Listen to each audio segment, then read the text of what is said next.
Today, I'm going to be sharing with you all what 700K gets you in downtown Toronto. I feel like we can all agree that 700,000 is a lot of money, but what kind of units does 700K even look like? And fortunately for you guys, earlier this morning, I went and saw 3 units all in this price range. Well, I guess 2 out of the 3 were 700K. The last one was closer to that 600 mark. Now, I will admit that the units that I'm about to show you guys, they're located in like the prime area of like downtown Toronto. So we're talking about like literally where the CN Tower is, Scotiabank Arena, where the Maple Leafs and the Raptors play. And there's even like an aquarium in this like area of like walking distance. So as you would imagine, living in this primary location comes with this premium price tag that goes along with it. So I feel like there's going to be 2 types of people who are going to be watching this video. Either you're going to be watching this and being like, thank God I don't live in downtown Toronto or Toronto because 700K can get me a mansion in like Nunavut or something. Or you're going to be watching this and be like, oh my gosh, this looks so great, like I want to live here, something, but... Anyways, that's enough rambling from me. Let's take a look at these 3 units. But before we do, I really appreciate if you guys could do me a favor, smash the like button, ring that notification bell, and now let's begin.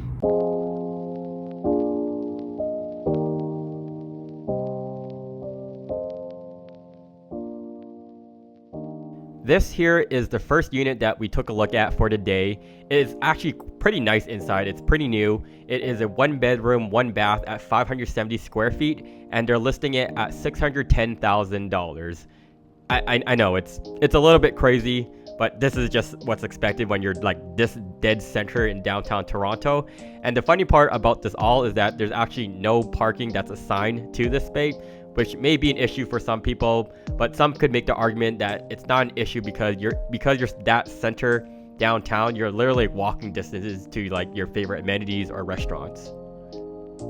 Overall, I do generally like the unit inside. It's on the newer side, so the building is 10 years old. When you head over to the balcony, as you can see from the far hand side over there, that is actually Lake Ontario.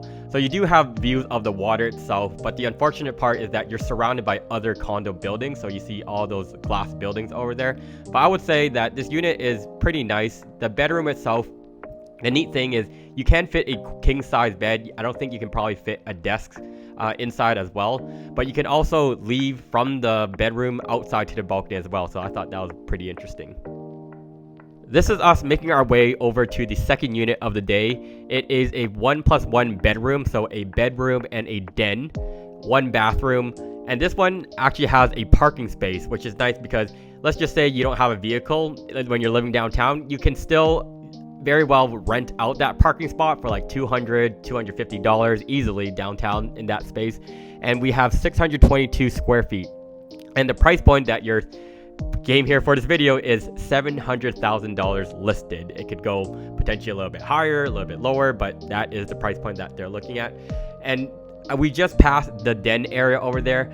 I'm not a big fan of it because most dens, at least in my opinion, to find a den, there should be a separate door, but in Toronto, it's just like that, but I'll tell you a little bit about it. This part over here, although it doesn't have a separate door, this is considered a den out in Toronto, which is kind of crazy. I'm not a big fan of it, but that's just how it is out over here. That over there is the CN Tower right beside as well, so this place is like dead straight downtown. And that pretty much sums up why it costs $700,000.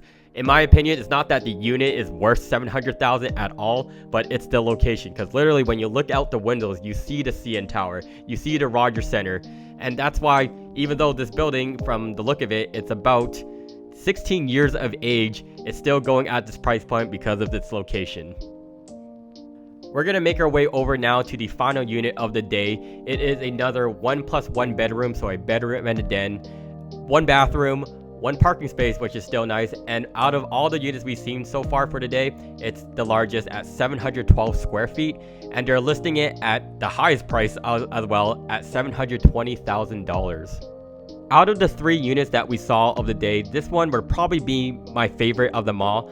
And I say that because when I walked in here, it felt the most homey sort of vibe. It's quite quiet because even when you look outside, there's not much going on. You're almost in like a more sacred area in that sense, because not unlike unit number 2 where there's a bunch of people outside, this one is just quiet and I just like it. That over there is considered the den. It doesn't have the double door that I feel like every den should have, but it's quite large overall. The entrance, a little bit extra with the painting over there. And I did notice that when you walk to the kitchen, the appliances are really outdated. Like that stovetop would need to be replaced absolutely.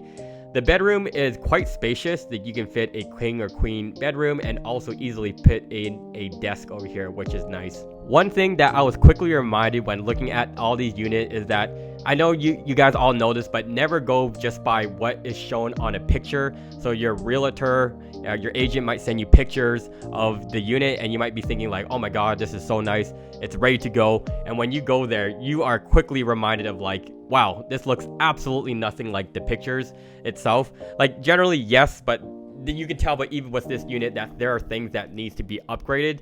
So don't just go by picture. Just, I don't know, use the analogy of like Instagram. Like what you see there is never the reality of things. So make sure you go inside, do your due diligence, and if you're looking to purchase, do a home inspection. Make sure it aligns with your needs. So there you guys have it. Those are the 3 units that I went to go visit. And isn't it quite crazy? Because all of these are basically 1 bedrooms or 1 bedroom plus den. But like just having that little nook area basically shoves the price up by like 50K or even close to like 100K. But yeah, that's Toronto real estate for you guys. Before I end this video, I just want to talk with you guys. And I know in my previous video, I talked about how I recently completed my real estate program. I'm not registered just yet, and that's the reason why I've been able to look at these units with my realtor friends.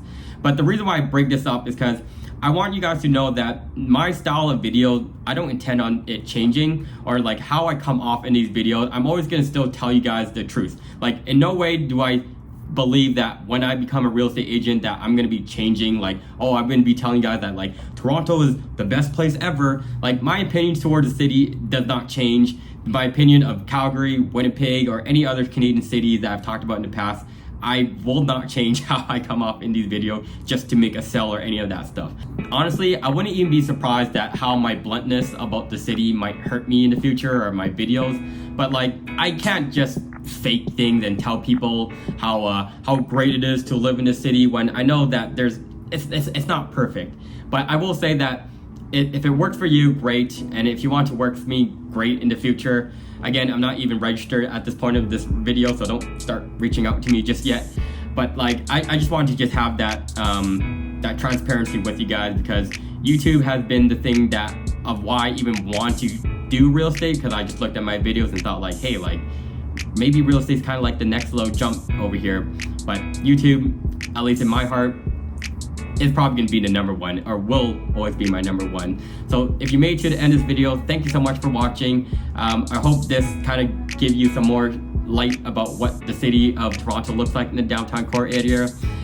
And I guess I'll see you all in the next one.